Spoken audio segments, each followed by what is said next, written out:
International trade fair की शुरुआत हो चुकी है और आज इसका विधिवत रूप से बिहार पवेलियन का उद्घाटन हुआ। उद्योग मंत्री नीतीश मिश्रा भी पहुंचे हुए थे और उद्योग विभाग के निदेशक माननीय आलोक रंजन जी हैं। पहली बार देखने को हमें मिला, 8-9 साल से तो हम देख रहे हैं कि लोग आते हैं, उद्घाटन होता जाता है। आप एक एक स्टॉल पर विजिट करके देख रहे हैं क्या कैसे स्वरूप है, क्या कैसे बना है, इसका क्या मतलब? देखिए, एक बहुत महत्वपूर्ण मंच है यहाँ पर। जो उद्योग विभाग से और कला क्षेत्र से जो जुड़े लोग हैं, अगर बिहार की पहचान हम लोग बोलें तो मधुबनी पेंटिंग एक पहचान बनी है। इसके अलावा कई ऐसे आर्ट फॉर्म्स हैं जिसके बारे में लोगों को जानकारी नहीं। निश्चित रूप से काफ़ी मेहनत लगती है और जो एक अच्छी बात मुझे हमारे स्टॉल के बारे में लगी है कि यहाँ पर हम लोग लाइव डेमोन्स्ट्रेशन करा रहे हैं, ताकि बच्चे यहाँ पर आ रहे हैं और वैसे लोग आ रहे हैं जिन्होंने शायद बिहार विजिट ना किया हो, बिहार के बारे में जानते नहीं हैं ज़्यादा। तो वो लोग जब इन चीज़ों को देखते हुए होते हुए तो निश्चित रूप से उनकी भी रुचि, मेरी भी रुचि तो है ही इस क्षेत्र में, लेकिन उनकी रुचि भी बढ़ती है। तो एक अच्छा मंच मुझे लगा कि यहाँ पर हम लोगों ने हमारे आर्टिसंस को दिया है। और मैं कई लोग से मिला, कई लोग से बातचीत भी हुई। काफ़ी लोग उत्साहित हैं और जो शॉप्स यहाँ पर लगी हैं, जो उत्पाद का सेल परचेस का जो आंकड़ा है वो भी काफ़ी उत्साहवर्धक है।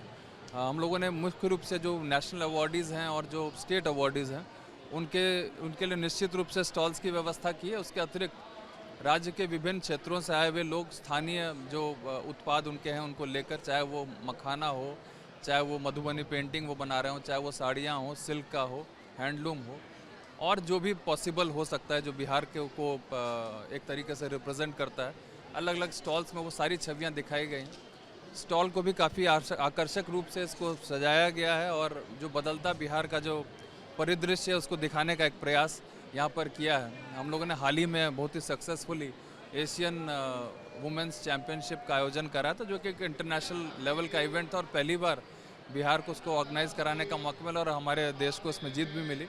तो उस तरह के इवेंट्स को भी हम लोगों ने यहाँ पर शोकेस करने का प्रयास किया। पर्यटन के क्षेत्र में काफ़ी संभावनाएँ हैं, असीम संभावना है। उसको देखते हुए म्यूरल्स का यहाँ पर आप देखेंगे चारों तरफ से म्यूरल्स का प्रयोग, जो ग्लास ब्रिज है राजगीर का उसको दिखाया गया है, जो घोड़ा कटोरा हम लोग का रिजर्वायर है उसको दिखाया गया। तो एक तरीके से जो यहाँ पर आएंगे बाहर से, जो विजिटर्स यहाँ पर आएंगे, उनको बिहार की पूरी झलक मिलेगी। बिहार किस चीज़ को रिप्रेजेंट करता है उसका एक उनको फ्लेवर मिलेगा। 2047 की जो विकसित भारत की परिकल्पना है उस पर बिहार कैसे खरा उतर रहा है और उतरेगा, इसको भी थीम के जरिए दिखाया जाए। एग्जैक्टली। देखिए, विकसित भारत की कल्पना विकसित बिहार के बिना तो पूरी तरीके से अधूरी है और बिहार की इसमें एक महती भूमिका मैं देख सकता हूँ कि हो रही है। पूर्वी भारत में बिहार की एक महती भूमिका है और बदलता हुआ बिहार विकसित भारत का जो सपना है उसको पूरा करने में अपना पूरा योगदान देगा, चाहे वो औद्योगिक क्षेत्र हो, चाहे वो इंफ्रास्ट्रक्चरल डेवलपमेंट हो, चाहे वो कला संस्कृति एवं अन्य माध्यमों से जो विकसित होने का जो नज़रिया है वो लोगों का बदलेगा। तो निश्चित रूप से ये प्रयास हम लोगों ने इस स्टॉल के माध्यम से दिखाने का प्रयास किया है और हम लोग कई हद तक, काफ़ी हद तक इसमें सफल भी हैं। अब तो फाइनली लोगों का जो वर्जन है, हम लोगों से फीडबैक लेना चाहिए। मैं आपसे भी अनुरोध करूँगा कि लोगों से फीडबैक लीजिए कि उनको हम लोगों का कैसा स्टॉल लगा। लोगों से भी मैंने बात किया और खासकर जो यहाँ पर शॉप लगाए हुए हैं उनसे जब मैंने बात किया बिहार सरकार को लेकर, जो आप 1 घंटे 1.5 घंटे से हर एक स्टॉल पर विजिट कर रहे हैं जाके लेकर, इसको लेकर उन लोगों का कहना है कि आज तक ये नहीं हुआ, इससे और वो उत्साहित हैं और भी बेहतर उनको लग रहा है कि इस तरीके से अधिकारी आके देख रहे हैं, पूछ रहे हैं। निश्चित रूप से देखिए, ऐसे जो उद्यमी हैं राज्य के विभिन्न कोनों में छिपे हुए हैं और उनको ढूंढ कर निकालने की जिम्मेदारी हम लोगों की होती है और हम लोगों के लिए भी एक लर्निंग एक्सपीरियंस है। मुझे तो लगता है कि मेरे लिए एक लर्निंग एक्सपीरियंस है कि हम लोग जब चीज़ों को इतने करीब से देखने का प्रयास करते हैं तो कैसे उनकी मदद की जा सकती है। मैं जब बात कर रहा हूँ तो उनसे ये भी जानने का प्रयास कर रहा हूँ कि वो जो भी चीज़ कर रहे हैं उसमें सरकार उनकी कैसे मदद कर सकती है। सरकार की जो एग्जिस्टिंग योजनाएँ हैं उनको लाभ मिला है, नहीं मिला है। कुछ लोगों को जानकारी भी दी है कि एग्जिस्टिंग योजनाएँ हैं जिसका लाभ वो लोग ले सकते हैं, स्टार्टअप नीति है, बहुत सारी चीज़ें हैं।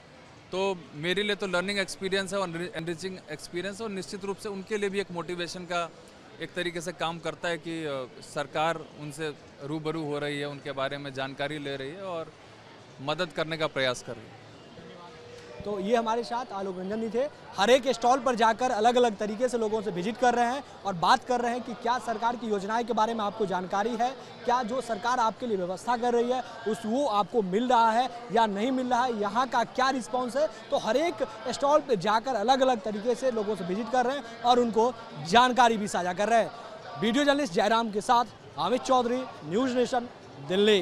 न्यूज नेशन अब व्हाट्सएप पर खबरों के ताजा अपडेट के लिए न्यूज नेशन के इस QR कोड को स्कैन करें।